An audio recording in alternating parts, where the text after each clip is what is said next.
Good morning. Thanks for coming. It's an early morning. It's an early start, but at least we all got here before it starts to rain, so that's good. No wet umbrellas for us right now.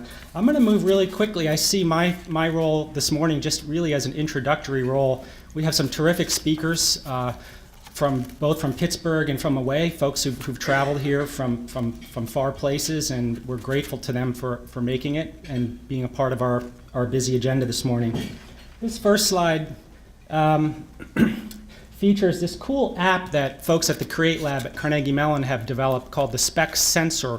And and I'm kind of addicted to this, and so be forewarned if you download it. What it does is you can plug in any city you want, and it will compare that city's air quality index to locations in Pittsburgh, including where you are in Pittsburgh, as well as the overall Pittsburgh index. And on the right, you can see what is often a familiar sight. Not that red is familiar. Usually we're yellow or sometimes orange. But you can see that I look at this throughout the day, and I often compare it to other cities. And most of the time, we have the colors and the other major cities don't.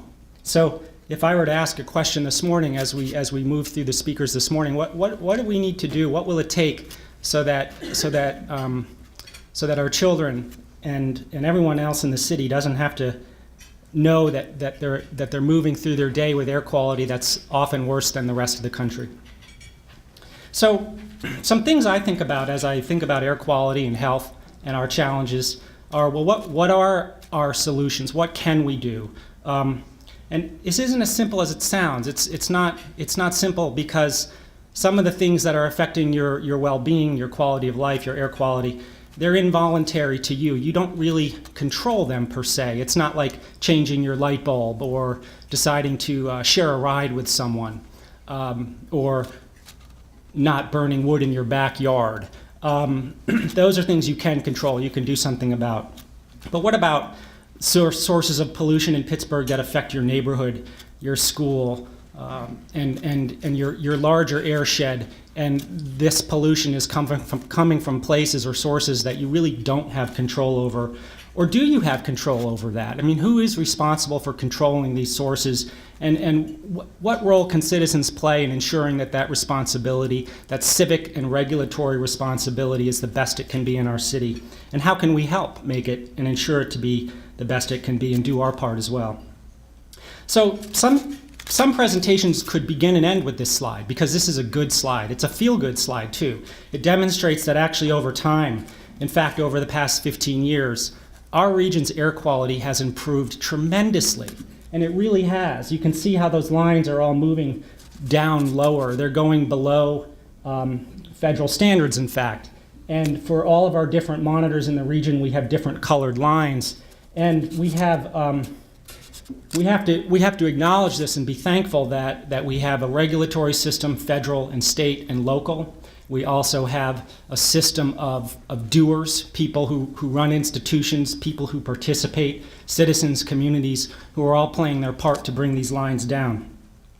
And if I were to wrap up, which I'm not going to, but if I were to wrap up in 30 seconds, what I'd do then is say, and we used to have this industrial revolution. We participated in it. And in fact, our skies were so colorful in Pittsburgh for 100 years that artists and painters would come here just to try and figure out how to paint the colors, because they were really surreal and not really of nature. They were human derived palettes from hardcore industry, from making steel and coke. And then I could say, and in fact, this used to be hell with the lid off. Didn't you know that? And so our levels are now much lower than they used to be, so all is well in Pittsburgh. So then how could it be that just a couple years ago, one of the leaders of air epidemiology, that science that studies diseases in populations, said, yeah, Pittsburgh, you've come a long way, but you just have a long way to go. So what was Dr. Pope saying? Well, there's lots of different ways to answer that question. Here's one way to answer it. You can see that there are just a couple counties left. EPA made this map about 3 weeks ago. There's just a couple counties left in the country that still haven't reached the fine particulate matter standard. They're in California, and then they're in Pennsylvania, and we're one of them. And in fact, over half of the counties in the country reached this standard, this 2012 promulgated standard, 10 years ago. Another way to think about what Dr. Pope said to us, and he said it very politely. He was at CMU and he said it with a smile, so he was very accountable and respectful. Last year, we had 237 days when the Environmental Protection Agency said our air quality was not rated good. It wasn't in that green color zone. So most of the time, we were not good, according to EPA. If you pull up the Breathe meter on the Breathe Project website, you can select cities and you can see that we're in the lowest 15%. That is cities with the dirtiest particulate matter in the country. New York City is right near the middle of the pack, actually. This is an average of all the monitors in the regions of these cities. They're around 47%. If you look at all the monitors in our region, you find that it's not like we just have one monitor in one dirty valley that's causing all of our problems. We actually have the majority of our monitors are in the worst third of the country's performance. So in fact, 11 of 14 are in the worst 35% of the monitoring network, which is about 680 monitors. These averages are a little old. This is a 2012 to 2014 statistic. 4 of our monitors are in the worst decile. In Allegheny County, if you talk about air toxics, those air pollutants that are promoting the formation of cancer, so-called toxic air, hazardous air pollutants, we're in the worst 1% of counties. Now, a lot of urban areas like Allegheny County are in the worst 5%. We just have a lot more cars and trucks, a lot more diesel vehicles, a lot more manufacturing, just a lot more sources of pollution. But what's unique about Allegheny County, what really distances us from most urban areas, is that if you just look at our point sources, that is our smokestacks, and you look at the smokestacks in the county that emit hazardous air pollutants, you find we're actually in the worst 0.2% of the counties in the country. And that's because, unlike many cities in the country, we are still a very industrial city. We are very industrial for a city of our size in 2016. Actually, we're very industrial compared to cities much larger than us.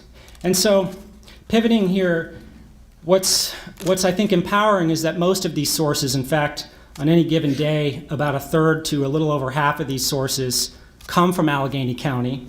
And then on any given day, Allegheny County plus Pennsylvania sources, that's where we get over 50%, actually up to 2/3 of our sources. There are sources, it's our air pollution, so we actually should theoretically have it within our power and ability to bring these sources lower and to improve. When you bin out our sources, these are rough numbers, it's hard to get precise numbers, but you get around 58% of Allegheny County's particulate matter air pollution comes from point source industry. That's a lot for a city. About 22% are mobile sources, and 20% are other sources.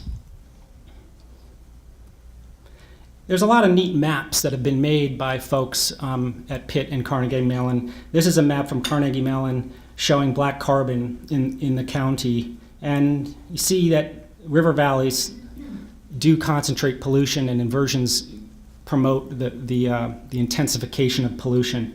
But if there weren't pollution sources, it wouldn't matter on an inversion day. You wouldn't have pollution, you'd just have a day with an inversion. So because of this combination of pollution sources and topography and weather, you see a map like this, and you can see that there's a lot of trucks and railroads and barges and things like that, so-called mobile sources that Dr. Brower is going to talk about in a little bit. But you can also see these big red areas, these kind of hot spots. And that's not just because there's a big parking lot there of idling trucks. What that is actually is point sources.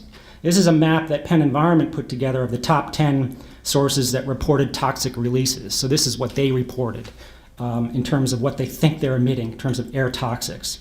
And you can see I put purple circles over some of those top 10 sources, and you can see just how red those areas are for black carbon, which is a component of particulate matter. When you look at the cancer risk and this is risk, when you look at the cancer risk from these point sources in Allegheny County, an overwhelming majority of it, in fact about 80% of it, comes from coke oven emissions, comes from the coke works. We still have the largest one on the continent right here just south of Pittsburgh. And this is what air pollution looks like in 2014, or basically today. This is from the Breathe Cam network. Here the particles were low. I think this was an hourly average, 6 micrograms per cubic meter on July 4th. And on July 1st, it was at 35 micrograms per cubic meter. You can see that difference. You can see that fuzziness there. And these parts of Pittsburgh, actually, many parts of Pittsburgh in the suburbs are routinely impacted by plumes moving over them from facilities 5 or 10 miles away. This has been quantified.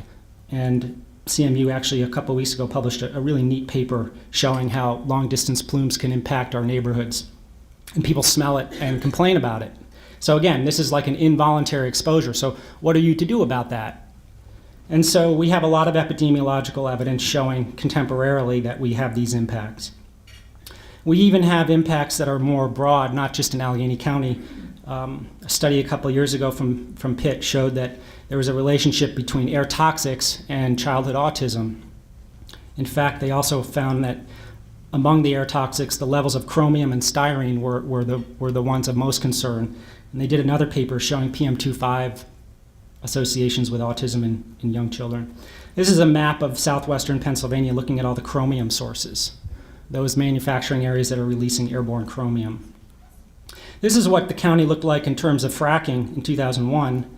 This is what it looked like last year. These are well pads. So you can start to see that we're industrializing in a different way right now.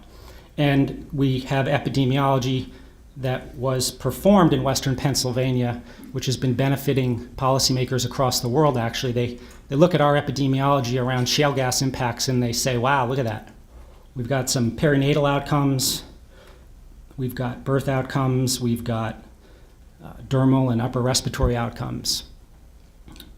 And that's partly explained by these studies by the fact that most of the people in Pennsylvania who live within a kilometer of a well pad happen to live in southwestern Pennsylvania because of our population density. Even in our rural areas, we can have a lot of people who are close to these industrial technologies. And so finally, in the spirit of optimism and trying to answer some of those questions in the first slide, I think there are a lot of things that our city is doing well in our county and our region. And I'm always inspired when I go to a Green Workplace Challenge event that Sustainable Pittsburgh puts on. You can see how people can pull together and really get things done from a wide variety of places. And you can see how the outdoor air and the indoor air are all interconnected. So like the work of Raucus here in Pittsburgh, for example, is trying to pull together architects and building designers and folks from our regulatory agencies and from city government, trying to figure out how to design a city in a sustainable and in an urban way. And I love some of the stuff that New York City's been doing under Mayor Bloomberg and their new mayor. The New York City Department of Health, I think, has been really, and a lot of the council persons in New York City have been really doing some terrific stuff on trying to get wood-burning fireplaces banned or cleaned up with improved technology. Trying to get restaurants to install filters to reduce some of their emissions, phasing out dirty school buses. Now, our health department here and our DEP and some of our big institutions are also doing many things like clean construction and more, I think, better recognition of the perils of some of these sources. So we're doing this too, and I think the more we can do this, the faster and harder we can do this, the better off our whole region's going to be. And I have to say that New York City, they have a luxury. They don't have massive point sources all over the city and in the suburbs like we do. So in a way, their job is a little more simpler than ours, even though it's a massive metropolitan area. It's actually a lot more complicated too. But I think their source composition is such that there are things that they're able to do where they're able to really do some great aggressive policy making and bring levels down. And every year they publish reports showing just how effective their mark has been on improving public health. And so I'd like to think that over the next couple of years, as we work harder to bring our sources back down, we'll maybe eventually get to where our spec sensor doesn't show orange and yellow while all the city's so green that we're actually green in league with those cities. So thanks for your attention.